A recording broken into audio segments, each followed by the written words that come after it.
Feridas invisíveis. As feridas dos sobreviventes de pessoas com transtorno de personalidade são, a grande maioria, invisíveis, não é mesmo? Você quer provar que você sofreu abuso, que você está ferido, mas não tem foto que comprove isso, não tem vídeo que comprove isso, a não ser alguns vídeos que mostram o abuso psicológico emocional. Não tem corpo de delito, você vai no médico, você está doente, inteiramente doente, e o médico fala para você, toma antidepressivo, toma calmante, mas isso não cura a ferida. Aí você vai na delegacia e o delegado, na grande maioria das vezes, te manda de volta. Ah, isso deve ser coisa da sua cabeça. E o pior de tudo é quando a própria pessoa que sofreu abuso volta atrás. Ou porque tem medo, ou porque está ligada ao abusador, à abusadora, por laços ou vínculos traumáticos. Vocês já ouviram falar? Síndrome de Estocolmo, em que a pessoa se apaixona por seu torturador, torturadora, que é uma forma muito esquisita, mas que funciona, de sobrevivência. A pessoa fica como se estivesse do lado daquele que a ofende para que ele pare, ou ela, as ofensas. Então, minha gente, feridas invisíveis são as mais difíceis de você mostrar que tem e também mais difíceis de curar e mais ainda difíceis de os outros verem essas feridas. E o abuso psicológico, emocional, machuca tanto ou mais ainda do que o abuso físico. Claro, tem mulher que apanha, homem que apanha. Homem apanha também, minha gente. E vocês, homens, assumam que sofreram abuso e se defendam. Isso não é falta de masculinidade, falta de força. Às vezes, você, homem, é uma pessoa sensível, amorosa, que gosta de ajudar, mas é dependente emocional e acaba caindo num abuso desses. E não é por falta de hombridade. E outros tantos homens que entram em relacionamento homoafetivo e que também sofrem abuso. Neste mundo existe muito abuso. E vocês precisam se declarar no sentido de ser uma pessoa que sofreu abuso e buscar ajuda. Na grande maioria das vezes, é extremamente difícil sair deste abuso sozinho. Ou da consequência, ou das grandes, inúmeras consequências do abuso. Porque um abuso desses, que causa feridas invisíveis, como eu falei, causa feridas emocionais, a pessoa fica traumatizada, cheia de gatilhos. Acontece alguma coisa e a pessoa já fica toda sobressaltada. Eu sempre gosto de dar aquele exemplo do estupro, né? Se o estuprador usava um boné preto, a vítima, sempre que se deparar com boné preto, ela vai começar a palpitar, a entrar em pânico muitas vezes, né? A respiração ofegante, porque é um gatilho. Não é mesmo? Quantos gatilhos você pode ter?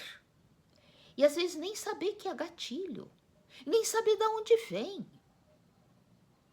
Então, uma boa terapia ajuda você a detectar tudo isso e desarmar os gatilhos. Porque se você deixar esses gatilhos funcionando dentro de você, você vai estar em sofrimento atroz o tempo todo. Ou então com medo disso, daquilo outro. Medos assim que te deixam paralisado. Então, minha gente, detectem essas feridas invisíveis.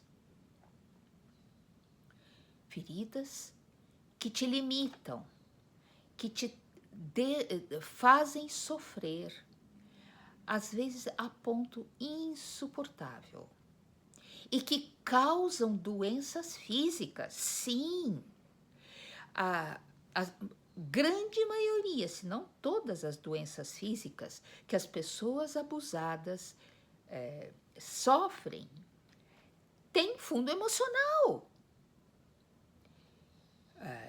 O corpo se desarruma, sim, mas a causa não é física. De repente você tem uma diarreia e fica naquela incapacidade de reter alimento. Percebe como é psicológico isso? Você não consegue se alimentar, você vai se debilitando. Ou pior, você pode ter uma gastrite, você pode ter uma pneumonia, uma alergia. Teu cabelo pode começar a cair. Você começa a perder a audição, o paladar, a visão.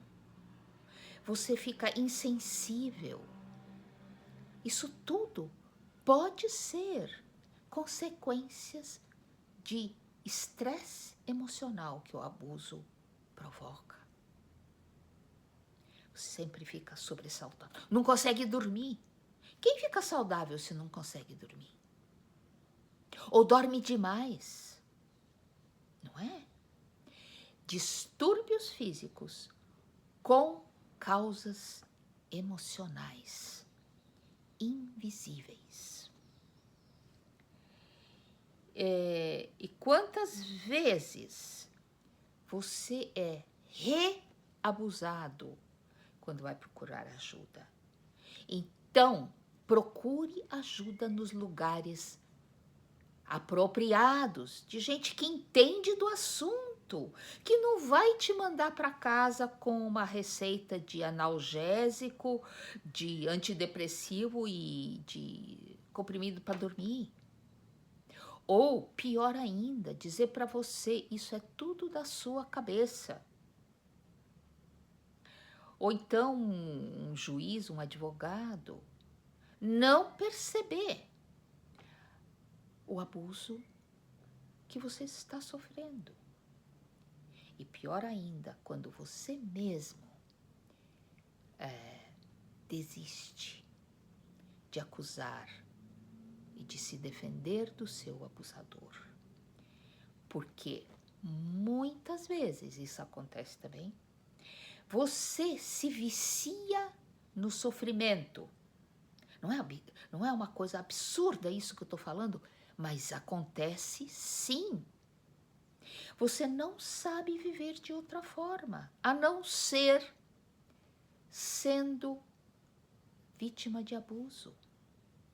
E quando isso falta, você procura inconscientemente uma nova situação que te faça, que provoque o mesmo sofrimento.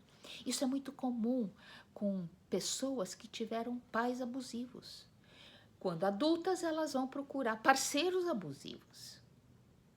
E não porque elas querem, não porque elas sabem, e sim, porque é uma busca inconsciente de resolver um conflito uma situação que elas não conseguiram resolver lá na infância, entende? Ficaram sujeitas a esse controle, manipulação, chantagem emocional, rejeição, desvalorização e carências. Você não recebeu atenção, o que você precisava não era importante. E aí, então, você tem uma situação não resolvida, percebe? Você ficou um dependente emocional, entre outras coisas. E que não acredita em si, nas próprias capacidades. Então, você, por não ter resolvido isso, você vai procurar relacionamentos quando adulto, pode ser até relacionamento profissional, não só relacionamento afetivo. Você vai procurar situações com as mesmas condições, porque o seu inconsciente está te levando a resolver isso. Você sofre de novo para resolver, e aí você não resolve. E aí sofre de novo, e sofre de novo, e sofre de novo. E para parar esse ciclo, essa repetição, precisa de uma terapia. Se você não pode pagar terapia, por exemplo, não pode entrar em terapia, você pode fazer terapia em grupo, isso existe também. Existem conselheiros espirituais na sua instituição religiosa. Procura. Às vezes você acha pessoas compreensivas. Agora, não aceite, por exemplo, conselhos que eu já ouvi muitos no meu consultório, em que a mulher sofre do abuso e o conselho que ela recebe é: o casamento é sagrado e você não pode desfazê-lo. Então a mulher precisa continuar naquela situação e morrer? Percebe? Não é isso, não é? Não é para isso que as pessoas casam. As pessoas casam para constituir família, para construir algo, não para destruir. Então pense bem, quem você vai ouvir? Existem conselheiros religiosos maravilhosos. Então escolhe esses para você, certo? Então, para você... e muitas vezes você se encontra numa situação de estagnação. Você perdeu tanta energia, mas tanta energia, que você não consegue mais fazer nada. Você fica paralisado, inerte. Quantas vezes as pessoas me contam, e eu já falei aqui em vídeo, que elas deitam na cama e não conseguem sair daí. Então vai até a janela, lembra meu conselho? Vai até a janela, nem que seja em passos trôpegos, frágeis, mas se arraste até a janela e deixe o sol te energizar. Essa é um primeiro esforço de você por você mesmo. Porque quando você assume isso, eu tenho que fazer alguma coisa por mim, você já se empodera, já conserva o tiquinho que você tinha de energia para você. Não vai deixar ninguém sugar isso de você. E quando você consegue ter raiva, isso é muito importante. Permitir-se ter raiva daquele que te machucou, da situação que te machuca, da situação que te subjuga. Permita-se, essa raiva é saudável. Agora, você não vai usar essa energia poderosa da raiva para destruir. Você vai usar para se construir, para se curar, para se tirar dessa situação.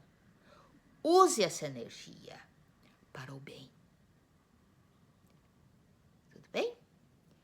E aí você vai saindo, reconstruindo sua vida e sendo exemplo para tanta gente que vai olhar para você e com admiração, puxa, ela se curou, ele se curou.